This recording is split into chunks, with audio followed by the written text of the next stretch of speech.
나라마다 사람들의 인사가 많이 있지만 아마 대표적인 인사가 안녕하십니까 이런 인사가 아닐까. 영어로는 뭐라고 그러죠? 샬롬이 또 미국 말로 바뀌었어요. 영어로 뭐 가장 쉽게 hi, 아침에 말하면 good morning, 뭐 여러 가지 표현들 쓰죠. How are you? 안녕하십니까? 이렇게. 중국말로 뭐라고 그래요? 니하오마. 하오. 좋습니다. 니하오마. 이렇게. 일본말로 뭐라고 그러죠? 아침에는 곤니치와. 그래요? 곤니치와는 낮에 하는 거 아니에요? 오하요 고자이마스 뭐 이렇게. 아침에는 오하요.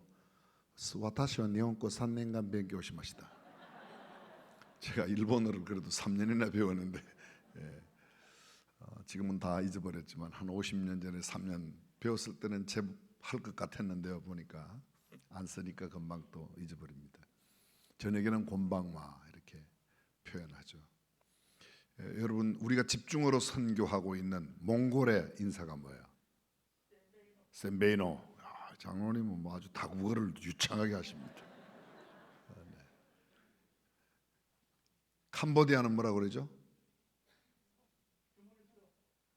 쭈무립소. 뭐 그렇게도 표현하고요. 캄보디아에서는 이렇게도 표현한대요. 섭섭하이. 섭섭하이. 그게 안녕하시냐.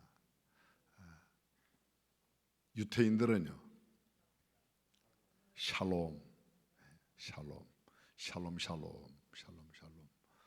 그 이외에도 여러 프랑스 말로는 봉주르, 이태리 말로 본주르노, 뭐 이렇게 여러 가지 말을 씁니다. 근데 이 말씀 속에, 이 인사말 속에 담겨진 의미가 많이 있습니다.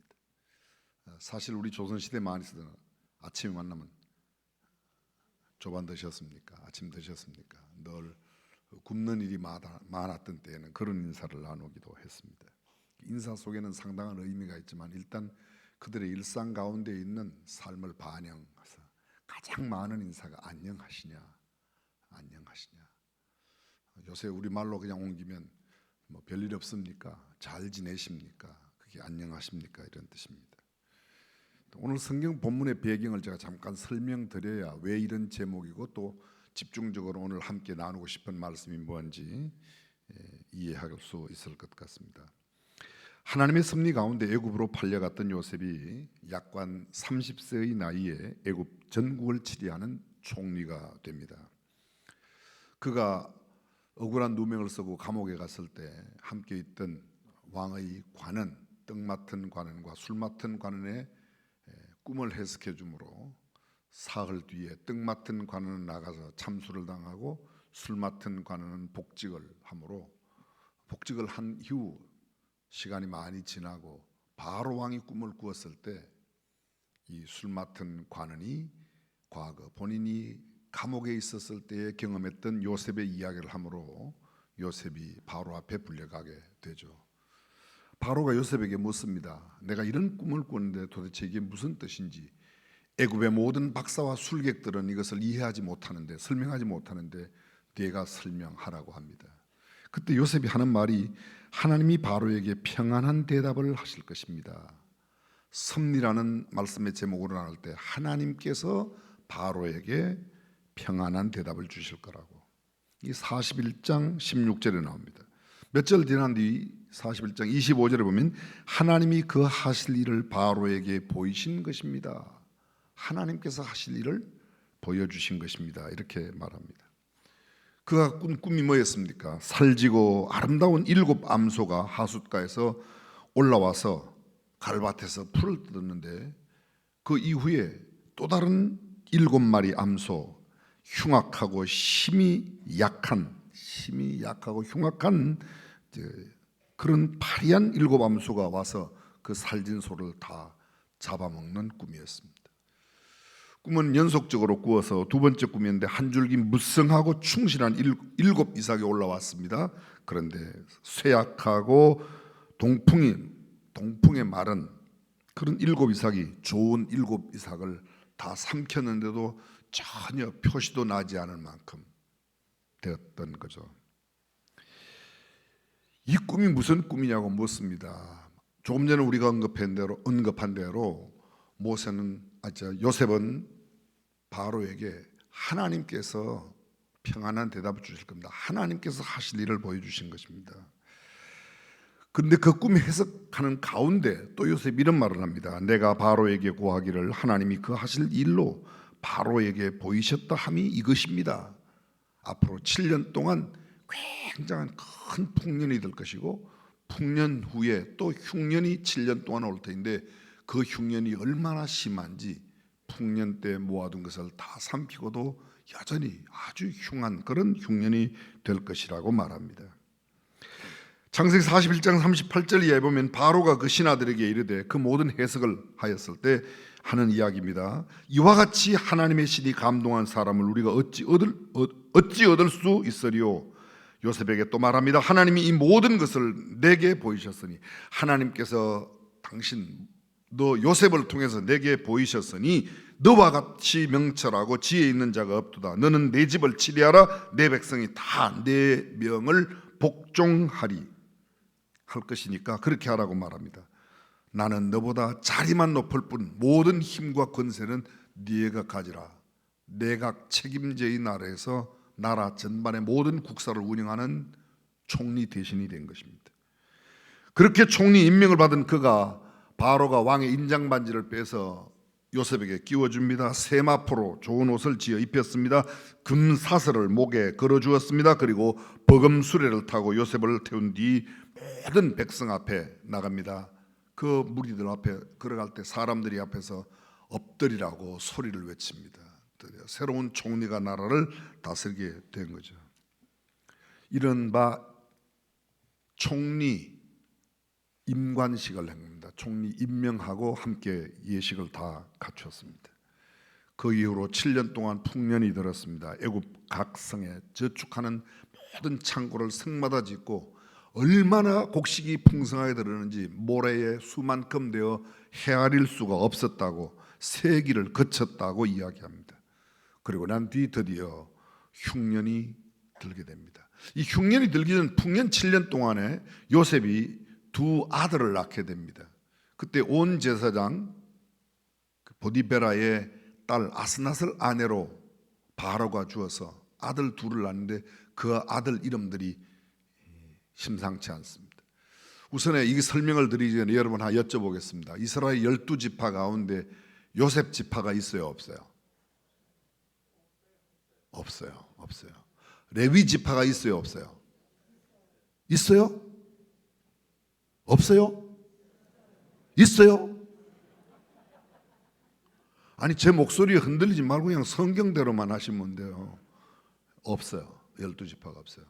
야곱의 12아들 가운데 세 번째 아들이 레위예요. 그러나 레위는 구별하여 제사장의 직무를 감당하기 위하여 12지파 가운데 없습니다. 요셉 지파가 없습니다.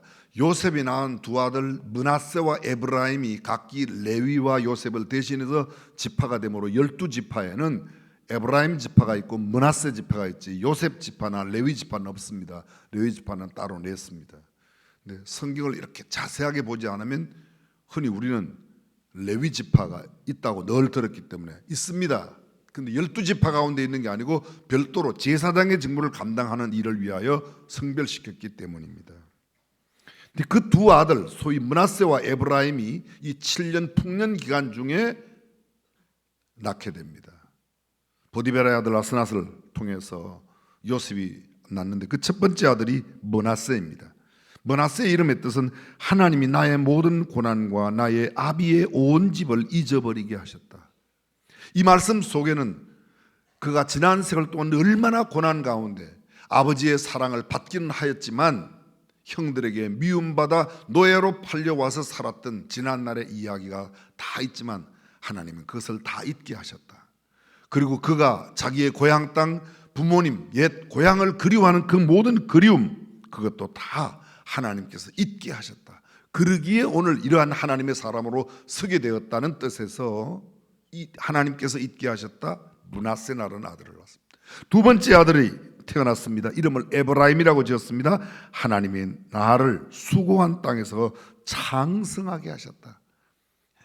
내가 그런 고난 가운데 있었지만 향수병에 젖지 않고 그것도 다 잊게 하셨고, 오늘 나로 하여금 당시 세계를 다, 온 세상을 다 다스리는 애굽의 총리로, 자리만 바로가 높을 뿐 모든 실제의 권한은 요셉이 갖는, 그래서 그 아들 이름을 므낫세와 에브라임이라고 지었던 겁니다. 그리고 흉년이 들었습니다. 근데 흉년은 애굽에만 있었던 흉년이 아닙니다. 애굽 일대의 모든 근동 소아시아 지역까지 다 흉년이 들었습니다. 팔레스타인 헤브론에 살고 있는 야곱의 집에도 흉년이 들었습니다. 먹을 게 떨어지자 야곱이 그 아들 10명을 보냅니다. 애굽에 양식이 있다는 데 가서 양식을 구해오라고. 그래서 양식을 가지러 왔는데 양식을 다 주면서, 이미 요셉은 알아챘지만 형들에게 전혀 자신을 드러내지 아니하고 양식 주머니마다 가져온 돈을 다 돌려 보내서, 그들이 여간째 왔을 때 보니까 본수대로 처음 가져간 돈대로 돈이 다 그대로 있는 겁니다. 집으로 돌아와서 그 양식을 갖고 한동안 잘 살았습니다. 근데 시간이 흘러 양식이 떨어지게 되자 또다시 양식을 구해오라고 아버지 야곱이 10아들에게 이야기합니다. 근데 사실은 10아들이 아니라 9아들만 왔어요. 하나는 붙잡혀졌어요. 둘째 아들 시므온은 볼모로 잡혀 있었습니다. 그 이야기 여러분이 다 기억하고 있습니다. 요셉이 뭐라고 그래요? 너희 가운데 한 아들 여기다 숨겨두고 너희 집에 이야기한 대로 너네 막내 동생을 데리고 와라. 막내 동생을. 처음에 요셉이 그들에게 뭐라고 이야기했습니까? 너네들은 우리에게 양식을 구하러 온 사람이 아니라 우리를 염탐하러 왔다. 탐정하러, 스파이로 오지 않았느냐? 그러니 그들이 이야기합니다. 아닙니다. 우리는 한 아버지의 아들입니다. 우리 집에 12형제가 있었는데 11번째 동생은 없어졌고 막내 12번째 동생은 지금 아버지가 데리고 있고 우리가 10명이 이렇게 왔습니다. 스파이 같으면 한 집에 한 아들 10명이 다 오겠습니까? 우리는 스파이가 아닙니다를 그렇게 설명했던 거예요. 왜 그렇게 설명했는지 이유가 되시죠? 이해가 되시죠? 그래? 그러면 너 말이 사실이라면 여기에 둘째 아들 시므온 여다 남겨놓고, 사실은 그때는 둘째가 아니죠. 그 중에 한 명 붙잡은 게 둘째입니다. 요셉은 생각이 깊었어요. 맏아들 붙잡지 않고 다른 아들도 아닌 둘째를 붙들어 놓고 다 돌려보냈네요. 다음에 양식 구하러 올 때는 막내 동생을 데려오지 않으면 절대로 내 얼굴 볼 생각도 하지 말아라. 집에 가서 양식이 다 떨어졌을 때 아버지가 양식을 구해오라 하니까 아들들이 뭐라고 합니까? 큰아들 라우벤이 말합니다. 아버지, 베냐민 안 데려가면 절대로 그 얼굴도 보지 못할 거라고 그랬습니다. 그랬더니 야곱이 거의 죽을 인상을 하면서 이야기하는 게, 아들들아, 내가 사랑하는 아내로 말미암아 라헬로 말미암아 낳은 아들이 요셉인데 요셉 없어졌고 이미 찢겨 죽었고, 아버지는 생각하기를 염소 피 묻은 채색 옷을 보고 아들이 죽었다고 생각합니다. 근데 내가 만약 베냐민까지 가서 어떻게 된다면 나는 음부에 내려가는 것 같을 거야. 절대로 그렇게 할 수 없다고. 아버지 아들 사이에 계속 이야기합니다. 큰아들 로벤은 이야기합니다. 아버지, 제게 두 아들이 있는데 만약 베냐민 데려갔다 못 데려오면 내 두 아들을 죽이소서. 그래도 아버지가 설득이 안 됩니다. 음식은 떨어졌고 양식은 떨어졌고 더 이상 견딜 수 없는 상황이 되자 이번에는 넷째 유다가 났습니다. 아버지, 제 생명을 걸고 베냐민을 보내주세요. 제가 만약 베냐민 못 데리고 오면 제가 죽을 겁니다. 그러니 보내주세요. 아버지가 할 수 없이 보냅니다. 그래서 야곱의 10아들이, 이제는 요셉은 애굽에 가 있고 시므온 잡혀 있고 베냐민까지 9명의 형들이 막내를 데리고 왔을 때입니다. 오자 요셉이 처음 알아보고는, 요셉이 형들인 걸 알고 나서는 청지기를 시켜서 집안에 드리라고 발 씻을 물도 주고 나귀에게 음식도 주고, 그리고 우리 집으로 다 오랍니다. 내가 오늘 정오에 너를 만나리라, 너네들을 만나리라. 그 장면이 오늘 본문 장면입니다. 그 만나서 요셉이 그들에게 너희가 말하던 그 너희 아비, 그 늙은 노인이 안녕하시냐. 성경에 보면 이렇게 되어 있습니다. 안부를 물으면서 그렇게 했다고 이야기 나옵니다. 요셉이 그들의 안부를 물으며 가로되 너희 아버지, 너희가 말하던 그 노인이 안녕하시냐, 지금까지 생존하셨느냐. 그들이 대답하되 주의 종 우리 아버지가 평안하고 지금까지 생존하였나이다. 오늘 본문입니다. 여기 보십시오. 요셉이 그들의 안부를 물으며, 안부, 제가 오늘 이 단어 안부라는 단어를 조금 깊이 생각하려고 합니다. 영어 성경에 이 안부가 welfare 이렇게 되어 있습니다. 그 말을 우리말로 옮기면 복지, 그들의 복지를 물었다. 복지를 물었다. welfare라고 되어 있습니다. 너희 아버지, 너희가 말하던 그 노인이 안녕하시냐? 너 어떻게 지내냐? 잘 지내냐? 안녕하시냐? 영어에 well 이렇게 되어 있습니다. 영어 성경 그대로를 보면 is your father, 너네 아버지, the old man of whom he spoke well. 너희가 말했던 그 사람이 well, 잘 있냐? 잘 있냐? 그들의 형편이 어떠하냐? 그랬더니 그가 지금도 살아 계시냐? Does he yet? 이게 yet라고 yet. 너네 아버지를, 우리는 지금 영어를 you라고 쓰는데요, 고전에는 e라고 그러죠. yes, e라고 그래요. yet live, 지금도 살아 계시냐고 묻습니다. 살아 계십니다 이야기하는 겁니다. well, 살아 계십니다. 잘 있습니다. 안부를 묻는 거 welfare. 성경에 이 단어가 여러 번 나타납니다. 제가 왜 참 여러 나라 말로 인사가 뭐냐, 안녕하시냐, 안녕하시냐, 안부를 묻는 그 물음이란 단어하고 이 단어하고 일맥상통합니다. 성경 속에 이게 굉장히 원어 성경을 가장 가깝게 번역한 흥정, 권위 있는 성경, 소위 킹 제임스 버전, 1611년 영국의 킹 제임스가, 제임스 왕이 신학자들로 번역해 간 책입니다. 그 책에도 보면 이 단어가 14번 나옵니다. 요새 근래 아마 한 20년, 30년 전에 나왔던 성경 번역 가운데 NASB라고 New American Standard Bible, 미국 표준, 그것도 원어에 충실하게 번역, 똑같이 14번 단했습니다. welfare. 웰페어를 우리말로 지금 요새 뭐라고 옮기죠? 복지라고 옮깁니다. 복지. 복자 복지자입니다. 복지가 뭔가? 좋은 건강, 윤택한 생활, 안락한 환경들이 어우러져 행복을 누릴 수 있는 상태. 지금 말하면 너네 아버지가 행복하게 잘 사시냐, 어떻게 지내냐, 건강은 어떠시냐, 이런 것들을 여쭤봤다는 겁니다. 이게 복지라는 개념이 현대 와서 굉장히 아주 많이 늘었습니다. 교육 복지, 문화 복지, 의료 복지, 노동 복지, 또 사람들로 따지면 아동 복지, 청소년 복지, 청년 복지, 노인 복지, 장애인 복지, 우리가 알고 있는 것만 얼마나 많은지 모릅니다. 또 이 땅에 살고 있는 외국인 복지, 가정 복지, 또 지역에 따라 단체에 따라서 여러 형태로 나누고 있습니다. 복지라는 원래 단어의 뜻은 성경에 나오는 대로 잘 지내냐, 어떠시냐, 형편, 안부, 문안 이런 것들로 되어 있는데, 우리가 쓰고 있는 지금 웰페어란 말이 함께 산다는 겁니다. 더불어 산다는 겁니다. 차별 없이, 차등 없이 산다는 겁니다. 기초 생활에 있어서는 누구도 차별이나 차등 없이 함께 다 사는 겁니다. 건강은 누구나 돌봄을 받아야 된다. 그래서 건강보험이 일종의 웰페어, 복지 시스템으로 자리 잡았습니다. 사회보험, 고용보험, 설령 직장을 순간 잃어도 몇 개월 동안은 먹을 것을 준다. 우리나라 그런 거 잘 돼 있죠? 잘 돼 있어요. 잘 돼 있어요. 미안합니다. 잘못 여쭤봤어요. 잘 돼 있어요. 우리 교회에도 이런 복지 시설이 꽤 많이 있습니다. 우선에 여러분들이 잘 아시는 우리 교회가 운영하고 있는, 좀 아실 필요가 있을 것 같아서 설교 시간이지만 제가 좀 소개하려고 합니다. 우리 교회에 소속되어 있는 법인 가운데 스완슨 기념관 유지재단, 그게 소위 중앙양로원, 중앙요양원, 중앙재가어르, 중앙 어르신 중앙보호센터, 이런 기관들이 거기 안에 있습니다. 오목천에 있습니다. 거기도 꽤 여러 분, 양로원에만 한 90여 분 계시고 요양원에도 꽤 많은 분들이, 요양원에 많을 때는 150명 어르신이 계셨습니다. 그곳에 근무하는 직원들이 100명이 넘었댔습니다. 꽤 큰. 그리고 수원중앙복지재단 산하에 법인을 비롯해서 수원 굿윌 센터 들어보셨죠? 굿윌. 장애인들에게 자선이 아닌 기회를, 장애인을 그냥 단순히 돕는 게 아니라 그들에게 일자리를 주고 그들로 하여금 일을 하신 대가로 적더라도 보수를 드리는, 그곳에 지금 현재 11명의 직원이 있습니다. 장애인 6명이 그곳에 일하고 계십니다. 이일준 장로님이 그 책임을 맡고 계세요.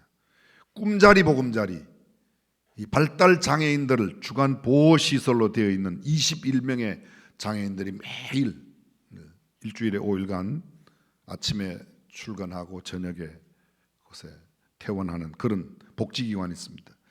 버든의 노인복지관, 우리나라 단일 노인종합복지관으로는 제일 큰 기관이 버든에 세류 3동고 있는 데 있습니다.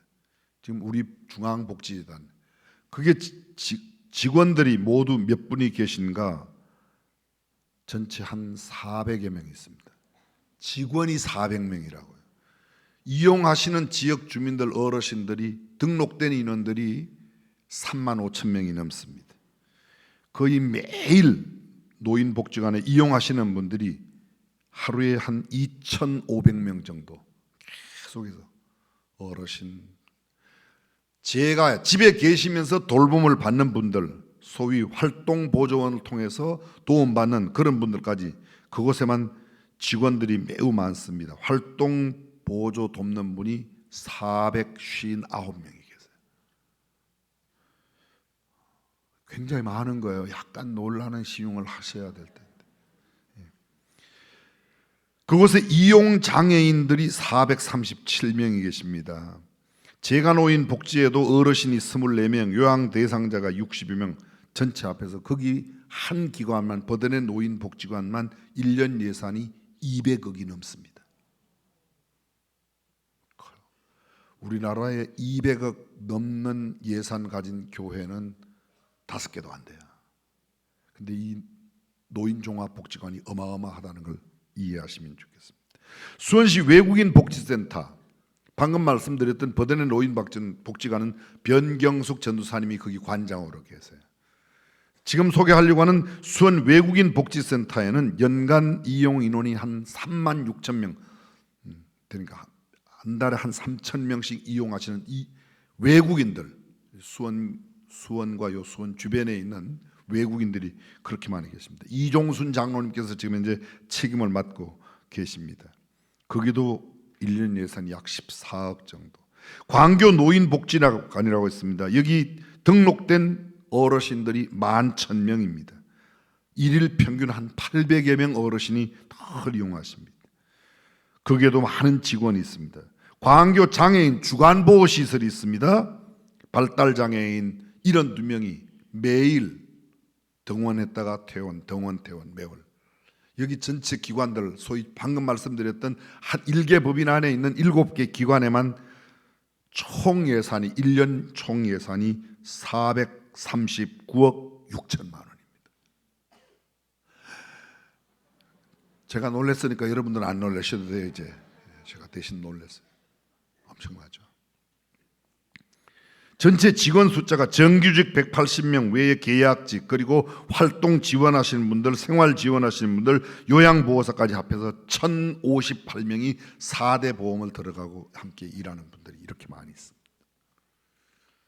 제가 말씀드리려고 하는 것은 지금 현재 우리 교회가 이런 사역들을 여기 수원시 계속 하고 계신데 우리들이 잘 몰라요. 첫째는 여러분들이 아실 필요도 있다는 생각이고, 오늘 말씀을 조금 더 들어보시면 다른 내용들이 있습니다. 이렇게 많은 복지를 펴나가는데 조금 전에 말씀드린 안녕하시냐고 어떻게 하면 함께 잘 살 수 있는가, 이렇게 말씀합니다. 여러분, 요셉이 그 형들을 통해서 아버지의 안부를 물으면서 잘 계시냐고 물어요.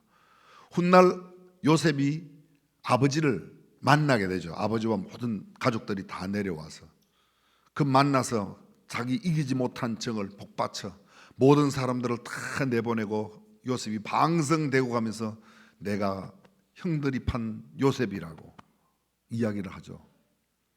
그때 그 울음소리가 바로의 궁궐까지 들려서 이게 무슨 일이냐고 아버지가 내려온 사실을 알렸더니 바로가 불러서 갑니다. 그 바로가 야곱에게, 요셉의 아버지에게 물어봐요. 당신 연세가 얼마요? 그랬더니 몇 살이라고 그래요? 130이라고 그러잖아요. 130. 내 나그네 길의 세월이 130년이니이다. 나의 연세가 얼마 못되니 우리 조상이 나그네 길에 미치지 못하나 험악한 세월을 보냈나이다 하고 야곱이 바로에게 축복하고 그 앞에서 나오느라. 조금 전에 말씀드렸던 여기 안부를 묻는 이 물음이 소위 웰페어. 그래서 장애인과 함께 더불어 살아간다. 장애인 웰페어입니다. 장애인 복지예요. 노인들과 함께 산다. 노인 복지예요. 청년들 여러 가지 복지입니다. 근데 우리가 할 수 있는 복지는 언제까지인가? 복지, 소위 복지란 말의 의미가 무슨 뜻인가 하면 복지는요, 건강한 상태, 그들이 가지고 있는 경제적인 상태, 이런 모든 상태를 통해서 얼마나 행복한가. 아주 함축적인 말로 말하면 당신 행복하십니까? 자, 옆 사람에게 한번 여쭤보세요. 행복하시냐고 여쭤보세요.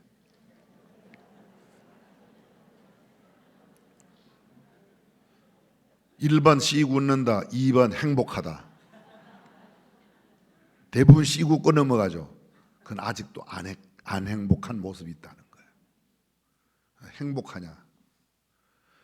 어떻게 해서든지 함께 행복하자고 이야기하는 게 복지예요. 근데 문제는 우리가 할 수 있는 행복, 우리가 만들 수 있는 행복, 그들이 함께 행복해하는 기간이 그렇게 길지 않습니다. 가장 길어봐야 그분이 세상 떠날 때까지고, 내가 세상 떠날 때까지 그들과 함께 행복할 수 있습니다. 그러면 도전적인 질문 하나 하겠습니다. 그 다음에는요,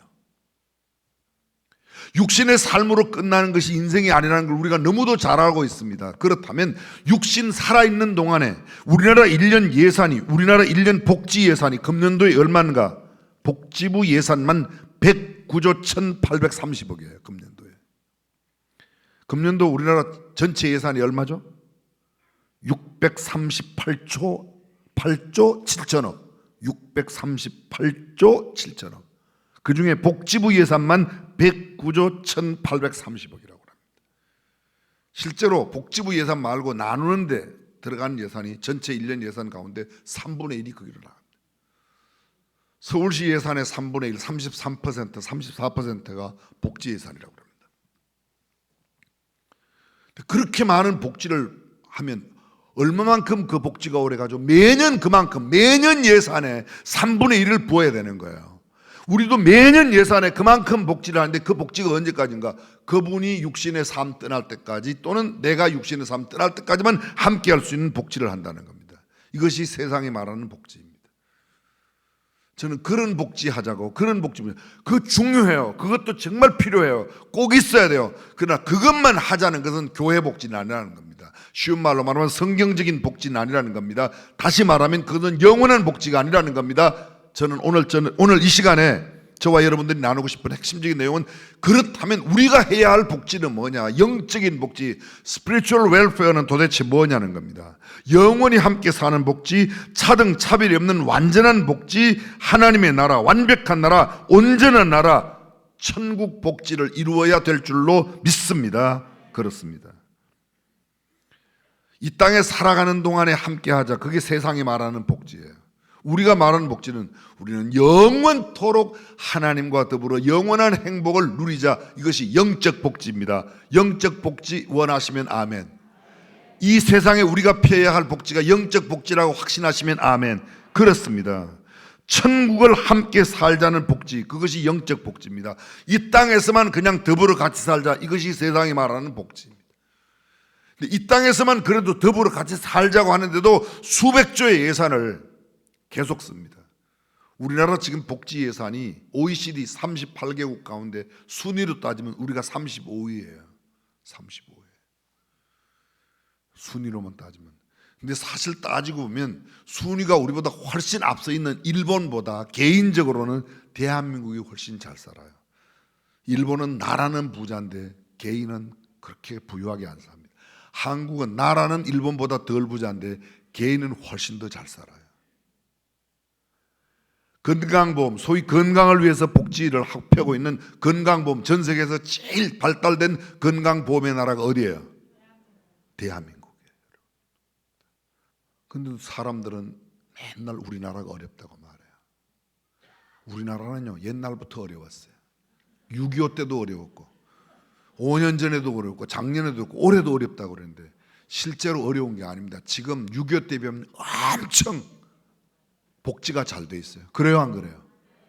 근데 잘 돼 있는 그 고맙고 감사한 마음보다는 늘 부족함만 느끼는 겁니다.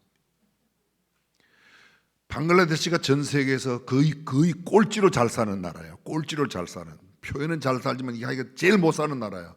근데 행복도는 늘 1위였어요. 근데 그걸로 행복도가 완전히 떨어지는 겁니다. 방글라데시 행복도가 막 떨어져요. 들어보셨어요? 뉴스에도 났어요. 왜?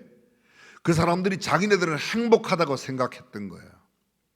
그런데 다른 나라는 어떻다, 다른 나라다 비교하기 시작하니까 우리가 못 산다는 거예요. 죄송합니다. 제 개인적인 얘기 한마디만 보태겠습니다. 저는 고등학교 때까지 너네 집은 어느 정도 사냐 늘 학교에서 조사하면 저는 항상 중상이라고 적었어요. 왜냐하면 저는 중상이라는 자부심이 있었기 때문에요. 근데 제가 대학 가서 어떤 날 우리 주변에 대학교에 가서 기숙사에 있고 기숙사 밥을 먹는데 저는 그 밥이 너무너무 좋은 거예요. 우리 집에서 먹던 것과는 전혀 다른 종류의 막 음식이 나오는 거예요. 그래서 너무너무 좋은데 이 음식 못 먹겠다고 하는 친구들 이야기를 자꾸 듣고 보니까 그게 음식 맛이 없어지더라고요. 그리고 그때 제가 알았어요. 아, 우리 집은 보통 가난한 가운데서도 훨씬 더 가난한 집에 살았다는 걸 알았어요. 불행해지는 것. 우리 자식 남들과 비교해서 볼 때 우리는 굉장히 괜찮은 나라예요. 그렇게 이해하셔도 괜찮습니다. 대한민국 이 시간 짧은 시간에 설명할 수 없는 그 많은 요소들을 다 가지고 있습니다. 문제는 이 땅에서 잘 사는 것만 진짜 그게 복지냐 아니라는 거죠. 다시 한번 도전합니다. 이 땅의 삶을 끝나고 그러면 그들이 어디 갑니까? 아무리 많이 풍요로운 재산을 갖고 1년에 수십조 수백조씩을 수익을 올리는 대기업의 CEO라고 해도 오너라고 해도 결국은 떠나면 그들 어디 가요? 예수님 안 믿으면 표현이 좀 그렇지만 지옥 갑니다. 이 땅에서의 아무런 훌륭한 복지도 결국은 지옥에 갈 복지를 하고 있는 것뿐입니다. 그러나 사랑하는 성도 여러분, 우리가 묻는 물음은 단순히 지금 어떻게 사냐, 잘 사냐, 행복하냐 정도가 아니라 당신이 지금 떠나도 하나님 나라에 갈 수 있는 영적 영원한 복지가 준비되어 있느냐 물어야 된다고 믿으시면 아멘. 저는 이 한마디 하려고 지금까지 쭉 설명했습니다. 이 영적 복지를 이루지 못한다면 경제 원칙이 뭐예요? 최소의 비용으로 최대의 효과를 내는 게 경제 원칙이에요. 10원 들여갖고 100원짜리 나오면 이건 1000%예요. 부가가 많이 생겼어요. 고부가요. 근데 부가가치 산업 가운데, 경제 산업 가운데, 경제활동 가운데 최고의 경제활동, 최고 부가가치는 영혼 구원하는 거예요. 한 영혼은 천하보다 귀한 까닭에 그 한 영혼을 구원하여 영원한 복지, 완벽한 복지가 있는 천국으로 인도하는 것이야말로 그 어떤 세상의 복지보다 중요하다고 믿으시면 아멘. 그렇습니다. 우리 교회가 하고 있는 여러 복지기관을 통해서 제가 바라는 건 거기 계신 어르신들이나 거기 장애인들이 편안하게 잘 사는 거 관심이 있어요. 그러나 제 진짜 관심은 그것보다 그들이 그 길을 통해서 얼마나 영원한 하나님 나라의 복지를 갈 수 있는, 천국에 들어갈 수 있는 유명한 조나단은 그렇게 이야기했습니다. 만약 내가 사람들에게 지옥을 5초만 보일 수 있다면 나는 사람을 변화시킬 수 있다. 요한 웨슬리는 이런 말을 합니다. 설교 가운데 가장 탁월한 설교는, 최고의 설교는 지옥 설교라고 그랬어요.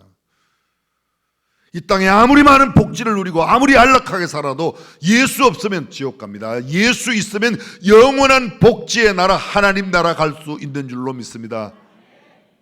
나 가난 복지. 그게 뭐 해야 들어가요? 연봉 많으면 들어가요? 지위 높으면 들어가요? 예수 그리스도. 예수 그리스도로 말미암는 복음의 복지, 영원한 복지를 이루는 저와 여러분들이 되시기를 주님의 이름으로 축원합니다.